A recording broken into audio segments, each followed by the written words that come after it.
கலட்டுறாங்க.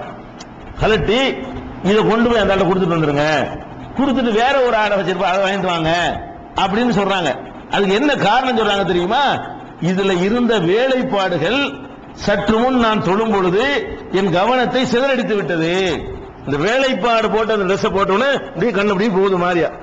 ஒரு டிசைன் நம்ம ட்ரெஸ் போட்டோன்னு வைங்களேன், அதில் பார்த்து செய்யுங்க அப்படியே கற்பனை அப்படியே போயிட்டே இருக்கும். ஒரு நமக்கு போகும், அவங்களும் போயிருக்கு. நமக்கு எப்படி இந்த மாதிரி கவனம் போகுமோ, ஒரு டிசைன்களை பார்த்த உடனே நம்முடைய கவனங்கள் மாறுமா இல்லையா? நமக்கு மாறுற மாதிரியே நபிகள் நாயகம் ஸல்லல்லாஹு அலைஹி வஸல்லத்துக்கு மாறி இருக்கிறது.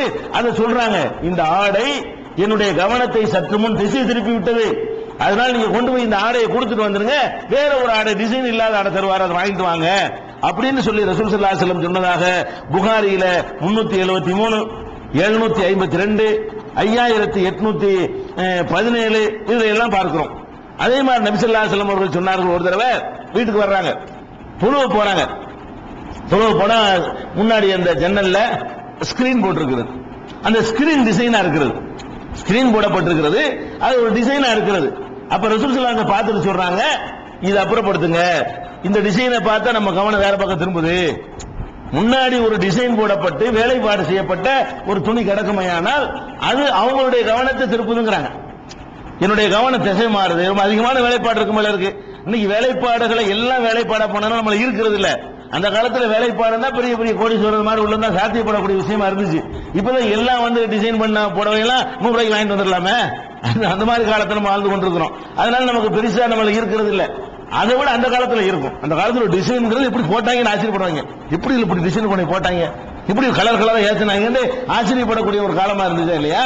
அதனால அந்த ரசூல் ஸல்லல்லாஹு அலைஹி சொல்றாங்க, அமீத்தி அண்ணா கிராமக்கு இந்த புறவையை முன்னாடி கிடக்கிற ஸ்கிரீன் நீங்க அப்புறப்படுத்துங்க, ஏன்னா என்னுடைய கவனத்தை திருப்பிக்கிட்டே இருக்கிறது, தொழும் போது என்னுடைய கவனத்தை திருப்பிக்கிட்டே இருக்கிறது என்று சொல்லி ரசூல் ஸல்லல்லாஹு அலைஹி வஸல்லம் சொன்னார்கள் என்று புகாரியில 374, 5959 ஆகிய ஹதீஸ்ல பார்க்கிறோம். அப்ப நபிகள் நாயகம் ஸல்லல்லாஹு அலைஹி வஸல்லம் தொழுவுறாங்க, அவங்க போட்டிருக்கிற சட்டை அவங்க கவனத்தை திருப்புது, அவங்களுக்கு முன்னாடி போடப்பட்டிருக்கிற ஸ்கிரீன்ல உள்ள டிசைன் அவங்களுடைய கவனத்தை திருப்புது என்று சொன்னா ஒன்றி போய் தொழுவது எங்க இருக்குங்கிற அல்லாஹ்வுடைய ரசூலுக்கு இருந்திருக்கிற இந்த சேகுமார்கள் அதான் தாண்டிடுவாங்களா? அதுக்கு மேம்பட்ட ஒரு மலக்கா அவர் நம்மளை பக்குவப்படுத்திடுவார், அவர் பக்குவப்பட்டிருப்பாரா? யாரா இருந்தாலும் இப்படித்தான் இபாதத்து செய்ய முடியுமே தவிர இவர்கள் நினைக்கிற மாதிரி மலக்கு மாதிரி இபாதத்து செய்யறதுக்கு யாரால முடியாது. மலக்குகளுக்கு தான் முடியும். ருக்குலே இருப்பார், வேற ஒண்ணு திங்க் பண்ணவே மாட்டார். பொண்டாட்டியா புள்ளையா திங்கணுங்கிற கவலை அவருக்கு என்ன இருக்குது? ஒண்ணும் கிடையாது. மலக்குகள் தான் அப்படி இருக்க முடியுமே தவிர மனிதர்களால் அது சாத்தியமே படாது என்பதை இது நம்ம பார்க்கிறோம். நபிகள் நாயகம் ஸல்லல்லாஹு அலைஹி வஸல்லம் உடைய வாழ்க்கையில் நடந்த இன்னொரு சம்பவம், வீட்டில் தொழுகிறாங்க, இரவு நேரம் ஆயிஷா நாயகி குறுக்க படுத்து கிடக்குறாங்க. தொழுவக்கூடிய நேரத்தில் சஜிதா செய்யறாங்க. ஆயிஷா நாயகி காலில் தான் சஜிதா செய்யணும், சின்ன இடம், கால் நீட்டி படுத்துக்கிட்டு இருக்கிறாங்க. சஜிதா செய்யக்கூடிய நேரத்தில் நெத்தியை கொண்டே அவங்க காலில் வைக்கிற மாதிரி இருக்கிறது, அவ்வளவு சின்ன இடமா இருக்கிறது. அப்ப நபிகள் நாயகம் ஸல்லல்லாஹு அலைஹி வஸல்லம் என்ன செய்யறாங்கன்னு கேட்டா, சஜிதாவுக்கு போகும்போது தம்முடைய விரலால் குத்துவார்கள் என்னுடைய காலில், நான் காலை மடக்கிக்கிறேன். அவங்க சஜிதா செய்வாங்க, சஜிதா செய்து முடித்த பிறகு என் காலை நீட்டிக்கிறேன் அப்படின்னு சொல்லி ஆயிஷா நாயகி சொல்றாங்க, ஒரு ரிஜ்லாய ஃபீ கிப்லத்திஹி, என்னுடைய 2 காலும் அந்த கிப்லா அவங்களுடைய கிப்லா திசையில் இருக்கும். ஃபைதா சஜிதா கமஸனி, அவர்கள் சஜிதா செய்யும் போது விரலால் இப்படி குத்துவார்கள். இப்போ கபல்து ரிஜ்லாய என்னுடைய கால்களை நெஞ்சிருவேனா உடனே மூடி மடக்கிக் கொள்வேன் அப்படிங்கிறாங்க. தொழுதுகிட்டு ரசூல் ஸல்லல்லாஹு அலைஹி வஸல்லம் முன்னாடி கால் நீட்டுறது அவங்களுக்கு தெரியுது, அதே விரல கொண்டு குத்தணும். ஒரு ஆள் படுத்து கிடக்க தெரிய போய் தானே அதை செய்யறாங்க. கால் நீட்டுறது அவங்களுக்கு தெரியுது, விரல்னால குத்துறது தெரியுது. அப்ப இதெல்லாம் என்ன விளங்குது?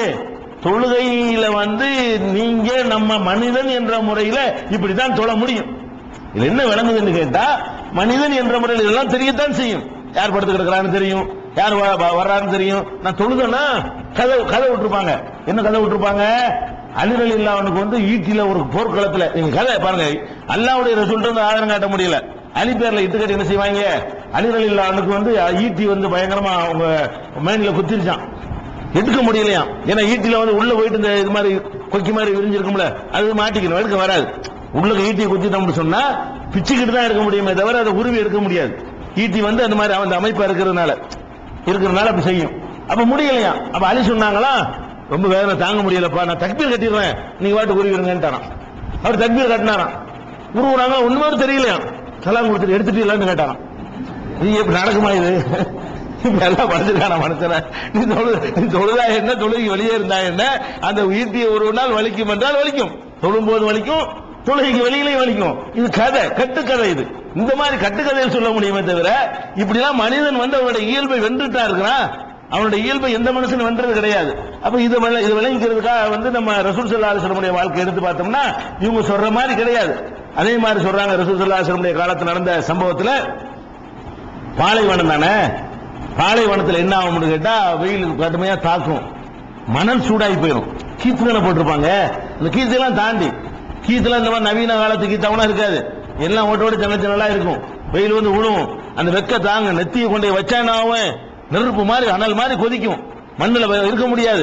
அந்த மாதிரி இருக்கிற நேரத்தில் சஜிதா செய்யற நேரத்தில் நாங்கள் என்ன செய்வோம் என்றால் ரசூல் ஸல்லல்லாஹு அலைஹி வஸல்லம் சஜிதாவுக்கு போறாங்கல்ல, நெத்தி சூடு தாங்காது, கால் பாதங்கள் தாங்கிக்கிறோம், நிற்கும் போது பாதம் தாங்கிக்கிறோம். அதுல அந்த சக்தியை எல்லாம் வச்சிருக்கிறான். அதனால தீ மிதிக்கிறாங்க. அதை கொண்டு இதை கொண்டு இப்படி வைக்க முடியாது. அதனால அந்த இடத்துக்கு அந்த வலிமையை எல்லாம் கொடுத்துருக்கான் இல்லையா. அப்ப அவங்க என்ன செய்யறாங்கன்னு கேட்டா சஜிதாவுக்கு போகும்போது ஒரு துண்டு வச்சிருப்பாங்களாம். அப்படி போட்டு ஆளு கொண்டு செய்வாங்க. சஜிதாவுக்கு போகும்போது நாங்கள் வைத்திருக்கிற ஒரு ஆடையை போட்டு நெத்தி வைக்கிற டக்குனு தூக்கி போட்டு அதில் சஜிதா செஞ்சுக்கிறோம், சூடு தாங்காம. இது ரசூலுல்லாஹ்வோட சேர்ந்து நாங்கள் இப்படி தொழுது இருக்கிறோம். ரசூல் ஸல்லல்லாஹு அலைஹி வஸல்லம் அனஸ் ரலியல்லாஹு சொல்றாங்க, நபிகள் நாயகம் ஸல்லல்லாஹு அலைஹி வஸல்லம் அவங்களோட கோடை காலத்தில் நாங்கள் தொழும் பொழுது நெற்றியை வைக்க முடியாத அளவுக்கு தலை சூடாக இருக்குமானால் எங்களுடைய ஆடையை அப்படி தூக்கி போட்டு, அல்ல தோல்ல பெருசா ஆடை போட்டிருப்பாங்கல்ல, சஜிதாவுக்கு போகும்போது அப்படி இழுத்து போட்டு அதில் செஞ்சுக்கிறது. சஜிதாவுக்கு போகும்பொழுது எக்ஸ்ட்ரா தொங்கும்ல, அந்த ஆடை கடிச்சு வச்சு இருந்திருப்பாங்க, அந்த ஆடையை தான் இருக்கணும். அந்த ஆடையை கொஞ்சம் இழுத்து போட்டு அதிலே கொண்டு நெத்தி வச்சுக்கிறது, கொஞ்சம் சூடு தாங்கும். அப்படி நாங்கள் செய்து கொள்வோம் என்று சஜிதா செய்யற இடத்துல வைக்குவோம். இது புகாரியில 385 1208 ஹதீஸ்ல இருக்கிறது. இதுல என்ன விளங்குது? சஜிதா செய்யறதா உனக்கே சூடியான் தெரியுது. சூடா இருந்தா என்ன, சூடு இல்லாட்டா இப்படி ஒன்றிட்டு போயிட வேண்டியதானே. இந்த சூடு தாங்க முடியல, ஈட்டி தாங்கிட்டாங்க சஹாபாக்களுக்கு. இது எந்த சூடு தாங்கல, சாதாரண வெயிலுடைய சூடு தாங்க முடியல, அதுக்கு துண்ட பொருள் நாங்க செஞ்சோம்னு சொல்றாங்க. இதுதான் மனிதன் தான் எல்லா நேரத்திலையும். இப்படி இருக்கிறத விளங்கிட்டோம்னு சொன்னா இவங்க ஏமாத்த முடியாது. அட இப்படித்தான எல்லாரும் இருக்க முடியும், நீயோட இல்லாத ஒன்ன சொல்ற, அப்படி யாராலையும் சொல்ல முடியாதுன்னு நம்ம சொல்லிவிடணும். அதே மாதிரி நபி ஸல்லல்லாஹு அலைஹி வஸல்லம் சொல்றாங்க, நீங்கள் தொழுகையில் இருக்கிறீங்க, இருக்கும்போது சளி வாயில சளி ஊறுது, சளி எச்சி வந்துருச்சு, அதை துப்பணுங்கிற ஒரு கண்டிஷன் ஆயிடுச்சு. அப்படி இருக்குமே ஆனால் ரசூல் ஸல்லல்லாஹு அலைஹி சொல்றாங்க, தொழுகையில் இருக்கும்போது எச்சி துப்புற எண்ணம்லாம் வரலாமா அப்படின்னு நீங்க கேட்பாங்க. ஆனா அல்லாஹ்வுடைய ரசூல் என்ன பண்றாங்க, எச்சி உன்னை மீறி வந்துருச்சா, வந்துச்சுன்னு சொன்னா இடது பக்கம் துப்பிக்க, காலுக்கு அடியில மண்ணா இருந்ததுனால இப்ப இடது வந்து விட்டுறாதீங்க, அவ்வளவுதான். பள்ளி வாசல பாயலா வீணா போயிடும். அது மண்ணு தர இடது பக்கம் துப்பிக்க, அல்லது காலுக்கு அடியில துப்பிக்க, வலது பக்கமும் இருட்டாவில துப்பிடாத, கிபிலா உனக்கு துப்பிடாத, வலது பக்கம் துப்பிடாத அப்படின்னு சொல்லிட்டு அந்த காலத்துல சொல்லிட்டாங்க. இந்த காலத்துல உள்ளவங்க செஞ்சிடக்கூடாதுக்காக வேண்டி வேற ஒரு வழியை சொல்றாங்க. எச்சி ஒரு சில நேரத்துலங்க ஒரு மாதிரி தண்ணி மாதிரி எச்சி ஊறும், ஒண்ணுமே செய்ய முடியாது, அந்த தவிர்க்கவே இயலாது. அதை வாயில இருந்துகிட்டு ஓதவும் முடியாது, முழுங்கவும் முடியாது, முழுங்க வாமிட்டு வந்துடும். சில மாதிரியான எச்சி ஊறும், உப்பு தண்ணி மாதிரி இருக்கும். அந்த மாதிரி சிலருக்கு வந்துச்சுன்னு வைங்களேன். அப்படி வந்தா நீங்க என்ன பண்ணிக்கலாமா, ரசூல் ஸல்லல்லாஹு சொல்றாங்க, துண்டை போட்டு காட்டி கரிசி முடிச்சு வச்சு பாக்கெட்ல வச்சிருக்கீங்களா, அப்படி எடுத்துக்க வேண்டியது, அழைச்சிக்க வேண்டியது, பின்னாடி அழைச்சிக்கலாம். தொழுவணும் வழி ஒழுங்க. அப்படி அவங்க துப்பி காட்டுறாங்க ரசூல் ஸல்லல்லாஹு அலைஹி. இப்படி செஞ்சுக்கிறீங்க.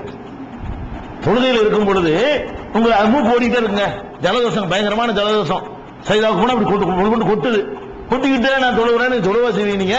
என்ன செய்ய வேண்டியது, எடுத்து செஞ்சுக்க வேண்டியது. அது தொழுகைலாம் பாதிக்காது. இதுதான் இயல்பு, இப்படி செஞ்சுக்கலாம். அப்ப ரசூல் ஸல்லல்லாஹு அலைஹி வஸல்லம் அவர்கள் என்ன செய்யறாங்களா, இந்த வார்த்தையை சொல்றாங்க, ஃபலா யபுசுகன் அஹதுக்கும் கிப்ல கிப்லத்திஹி, கிப்லாவுடைய திசையில யாரும் என்ன செய்யாதீங்க, எச்சி துப்பிடாதீங்க.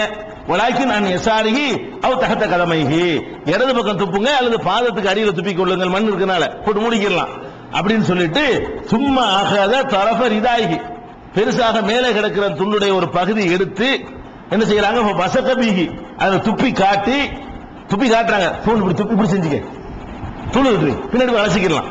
ஏன்னா பள்ளிக்குள்ள துப்பி விட்டுறக்கூடாது. அதே நேரத்தில் துப்ப கூடாதுன்னு வாயில வச்சுக்கிட்டு இருந்தாலும் ஓதவும் மாட்டேன், ஒன்றும் செய்ய மாட்டேன். உனக்கு அல்ஹம்து வாயில வராது, ஒன்னும் வராது, இப்படி வாயில வச்சுக்கிட்டே இருந்தா என்னன்னு தொழுவீங்க, இருச்சலா இருக்கு. எப்படா இருந்தாலும் சலாம் கொடுப்பாரு இருக்குமே தவிர நீங்க ஓதவே மாட்டீங்க, ஈடுபாடே இருக்காது. கொஞ்ச நேரத்தில் ஒரு துப்பி இப்படி செஞ்சு காட்டுறாங்க ரசூல் ஸல்லல்லாஹு அலைஹி வஸல்லம். இது எங்க இருக்குதுன்னு கேட்டா, இப்படி செஞ்சு காட்டிட்டு அவங்க எவ்வளவு ஹாக்கதா இப்படி செஞ்சு கேட்கறாங்க. ஒரு துப்பி இப்படி காட்டிட்டு இது மாதிரி செய்யி, இது செஞ்சு செயல்முறை விளக்கம் ரசூல் ஸல்லல்லாஹு அலைஹி வஸல்லம் சொல்லி தர்றாங்க. இது புகாரில 405, 412, 413, 417,